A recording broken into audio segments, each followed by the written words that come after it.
Recent டேஸாக பார்த்தீங்கன்னா, இந்த ஒரு நியூஸை நீங்கள் அதிகமாக கேள்விப்பட்டு இருந்தாலும் சரி, அப்படி இல்லைனா உங்கள் ஃப்ரெண்ட்ஸ் யாருனா ஷேர் பண்ணி விட்டுருப்பாங்க. அதாவது பார்த்தீங்கன்னா, அவுரங்கசீப் கல்லறைன்னு பார்த்தீங்கன்னா கேள்விப்பட்டிருப்பீங்க. அதாவது பார்த்தீங்கன்னா, அவுரங்கசீப்பா இதுக்கு முன்னாடி எங்கேயோ கேள்விப்பட்ட பேரா இருக்கேன்னு நீங்கள் யோசிக்கலாம். அதாவது பார்த்தீங்கன்னா, இதுக்கு முன்னாடி ஹிஸ்ட்ரியில் படித்த ராஜாக்களோட பேர் தான் அவுரங்கசீப்பு. அதில் ஒருத்தவர் தான். ஸோ அதை பார்த்தீங்கன்னா, இப்போ பார்த்தீங்கன்னா போராட்டம் நடந்துக்கிட்டு இருக்கு. ஸோ அவங்களுடைய கல்லறையை பார்த்தீங்கன்னா, ஒரு பக்கத்தில் இருந்து இருக்கணும்னு சொல்லிக்கிட்டு இருக்காங்க. இன்னொரு பக்கத்தில் பார்த்தீங்கன்னா, அது இருக்கக்கூடாதுன்னு பார்த்தீங்கன்னா பேசிக்கிட்டு இருக்காங்க. அப்படி அங்கே என்ன நடக்குதுன்னு இன்ட்ரெஸ்டிங்கான கான்வர்சேஷனை சொல்ல நான் தயாராக இருக்கேன். ஸோ இந்த ஒரு கான்வர்சேஷனை கேட்க நீங்கள் தயாராக இருந்தால் வீடியோக்கு லைக்கை கொடுத்துட்டு உங்கள் ஃப்ரெண்ட்ஸ் எல்லாம் ஷேர் பண்ணிட்டு சந்து டைஸை சப்ஸ்கிரைப் பண்ணி வச்சுட்டு வீடியோக்குள்ளே பார்க்கலாமாங்க.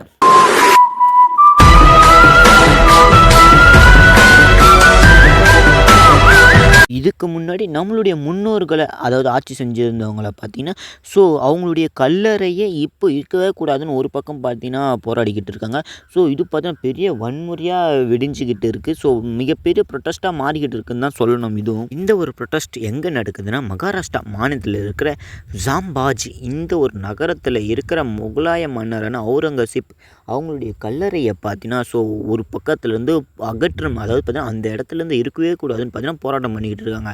அவங்க யாருன்னா வலதுசாரி அமைப்பினர் பார்த்தீங்கன்னா, ஸோ இவங்களுடைய குழு தான் வலதுசாரி. ஸோ இவங்க பார்த்தீங்கன்னா பல தடவை பார்த்தீங்கன்னா கவர்மெண்ட்டுக்கிட்ட இருக்க கோரிக்கையை முன் வச்சுருக்காங்க. அப்படி இவங்க இந்த ஒரு கல்லறையை தூக்குறதுக்கு என்ன காரணமாக இருக்குன்னு நான் சொல்கிறேன். இவங்கள ஃபாலோ பண்ணிக்கிட்டு இன்னொரு குழுவும் இருக்காங்க. அவங்களுடைய பேர் தான் விஸ்வ இந்து பரிஷத். அதுக்கப்புறம் என்னன்னா பஜ்ராங் தளம். இந்த 2 அமைப்புகளும் பார்த்தீங்கன்னா ஒன்றா சேர்ந்து பார்த்தீங்கன்னா நேற்று திங்கட்கிழமை பார்த்தீங்கன்னா போராட்டம் பண்ணியிருக்காங்க. அங்கே தான் ஒரு பயங்கரமான ட்விஸ்ட்டு நடந்தது. அதாவது பார்த்தீங்கன்னா நாக்பூர் பகுதியில் இருக்கிற பார்த்தீங்கன்னா இந்த ஒரு போராட்டம் பார்த்தீங்கன்னா நடந்துக்கிட்டு இருக்கு.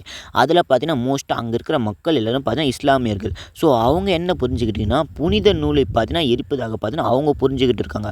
ஸோ இதனால் அங்கே என்ன நடந்ததுன்னா இஸ்லாமியர் அமைப்பு சேர்ந்தவர்கள் பார்த்தீங்கன்னா ஸோ அவங்களோட எதிர்ப்பை பார்த்தா தெரிவிச்சுக்கிட்டு இருந்தாங்க. அதாவது பார்த்தீங்கன்னா எப்படி இந்த மாதிரிலாம் நீங்கள் கொளுத்தலாம் எரிக்கலாம் போராட்டம் பண்ணலான்னு பார்த்தா இஸ்லாமியர் அவங்க இந்த இதுக்கு ஆப்போசிட்டாக போராட ஆரம்பிச்சிட்டாங்க. அந்த 2 அமைப்புகளுக்கும் மற்றும் ஸோ நாக்பூரில் இருக்கிற இஸ்லாமியர் அவங்களுக்கும் பார்த்தீங்கன்னா பெரிய போராட்டமே நடந்தது. அதாவது பார்த்தா ரோட்டில் இருந்த வாகனங்கள் எல்லாத்தையும் பார்த்தா கொளுத்தி விட்டுருப்பாங்க. ஸோ நீங்களே பாருங்கள் ஸ்க்ரீனில். அதாவது பார்த்தா எங்கெங்கெல்லாம் இருக்கோ வாகனங்களை அடிச்சுட்டு நொறுக்கி எல்லாத்தையும் பார்த்தா கொளுத்தி விட்டுருப்பாங்க. இவ்வளோ பெரிய கலவரம் நடந்துக்கிட்டு இருக்குது நம்மளுடைய இந்தியாவுக்குள்ளே. போலீஸ்லாம் அப்படி என்ன தான் பண்ணுறாங்கன்னு கேட்டிங்கன்னா கிட்டத்தட்ட பார்த்தா 20க்கும் மேற்பட்ட போலீஸ் பார்த்தீங்கன்னா அங்கே போயிருக்காங்க. அந்த ஒரு கலவரத்தை அடக்க அவங்க என்ன முறையை யூஸ் பண்ணாங்கன்னா கண்ணீர் புகை குண்டுகள் வீசியிருந்தாங்க. அதுக்கப்புறம் நான் தடி அடி மூலம் பார்த்தீங்கன்னா ஸோ அந்த ஒரு போராட்டத்தை பார்த்தீங்கன்னா கலைச்சிருப்பாங்க. கிட்டத்தட்ட பார்த்தீங்கன்னா அதில் 15 அதாவது பார்த்தீங்கன்னா 20 பேர் வந்திருப்பாங்க. ஸோ அதில் பார்த்தீங்கன்னா 15 பேருக்கு பார்த்தீங்கன்னா காயம் ஏற்பட்டிருக்கா சொல்லப்பட்டிருக்கு. இன்னும் பார்த்தீங்கன்னா 100க்கும் மேற்பட்ட வாகனங்களை பார்த்தீங்கன்னா அடிச்சே நாசம் பண்ணியிருக்கதா சொல்லிக்கிட்டு இருக்காங்க. இவ்வளோ பெரிய கலவரம் நடந்திருக்கு. அந்த கவர்மெண்ட்டை சும்மா விட்டுருமாடான்னு கேட்டிங்கன்னா அதான் இல்லை. ஸோ அவங்களுக்கு பார்த்தீங்கன்னா 144 தடைகளை பார்த்தீங்கன்னா கொண்டு வந்துட்டாங்க.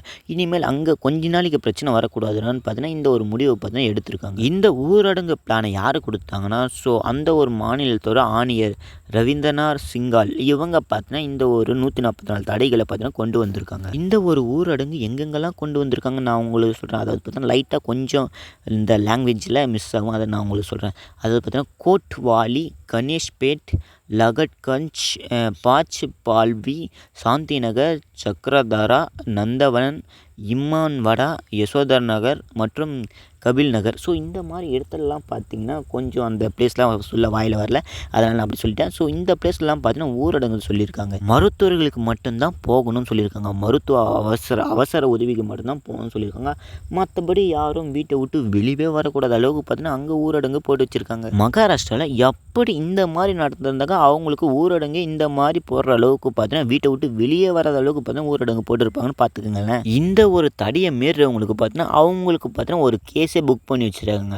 அதாவது பார்த்தீங்கன்னா பாரதிய நியாய சான்றிதழின் பிரிவு பார்த்தீங்கன்னா 223 கீழே பார்த்தீங்கன்னா ஸோ நடவடிக்கை எடுக்கணும்னு பார்த்தீங்கன்னா அந்த ஒரு கவர்மெண்ட் அரசு சொல்லியிருக்காங்க. இந்த ஒரு முடிவை யார் எடுத்திருக்காங்கன்னா ஸோ மத்திய அமைச்சர் நாக்பூரோட நாடாளுமன்ற உறுப்பினர் நிதின் கட்கரி இவங்களும் எடுத்திருக்காங்க. அதுக்கப்புறம் நான் முதலமைச்சரான தேவேந்திர பாட்னாவிஸ். ஸோ இவங்க 2 பேரும் சேர்ந்து இந்த ஒரு முடிவு பார்த்தீங்கன்னா எடுத்திருக்காங்க. இந்த மாதிரி ரொம்ப டைட்டாக ஊரடங்கு போகிறதுக்கு முக்கியமான காரணம் அங்கே எவ்வளோ பெரிய பிரச்சனை வந்திருக்கு.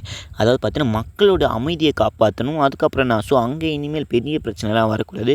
நல்லிணக்கத்தை காப்பாற்றணும்னு பார்த்தீங்கன்னா இந்த ஒரு முடிவு பார்த்தீங்கன்னா இவங்க 2 பேரும் முடிவில் எடுத்திருக்காங்க. இந்த ஊரடங்கு யார் யாருக்கெல்லாம் இல்லைன்னு நான் உங்களுக்கு சொல்கிறேன். அதாவது பார்த்தீங்கன்னா ஸோ காவல்துறைக்கு இல்லை, அரசு அதிகாரி அவங்களுக்கும் இல்லை, ஸோ அத்தியாவசிய பொருட்கள் இவங்களுக்கும் இல்லைன்னு சொல்லியிருக்காங்க. அதுக்கப்புறம் என்ன வழக்குனர்கள், ஸோ தீயணைப்பு படையினர் இவங்களுக்கெல்லாம் பார்த்தீங்கன்னா இந்த ஒரு ஊரடங்கு இல்லை. ஏன்னா இவங்க பார்த்தீங்கன்னா அர்ஜென்ட்டாக எதுனா ஒரு பீப்புளுக்கு எதுனா கூட அர்ஜென்ட்டாக போகிறவங்க. ஸோ அதனால் இவங்களுக்குலாம் இந்த ஒரு ஊரடங்கு பார்த்தீங்கன்னா இல்லை. இனிமேல் இந்த ஒரு பிரச்சனை வரக்கூடாது. இதுக்கு முன்னாடி அமைதியாக இருந்த பிளேஸ்லாம் இப்போ திரும்பவும் அமைதியாக இருக்கணும்னு பார்த்தீங்கன்னா இந்த ஒரு முடிவை எடுத்திருக்கா அவங்களுக்கு கவர்மெண்ட் அரசு சொல்லியிருக்காங்க. இந்த ஒரு வீடியோ நினச்சி நீங்கள் என்ன சொல்ல போகிறீங்கன்னு மறக்காமல் கமெண்ட்டில் சொல்லிட்டு வீடியோ பிடிச்சா லைக்கை கொடுத்துட்டு உங்கள் ஃப்ரெண்ட்ஸை ஷேர் பண்ணிட்டு சந்துரு டெக்ஸை சப்ஸ்கிரைப் வச்சுங்க. அப்போ தான் எனக்கு ஒரு மோட்டிவேட்டாக இருக்கும். அடுத்த வீடியோவில் இதே மாதிரி வேறு ஒரு இன்ட்ரெஸ்டிங்கான கான்வர்சேஷனில் சந்திக்கலாம். பாய்.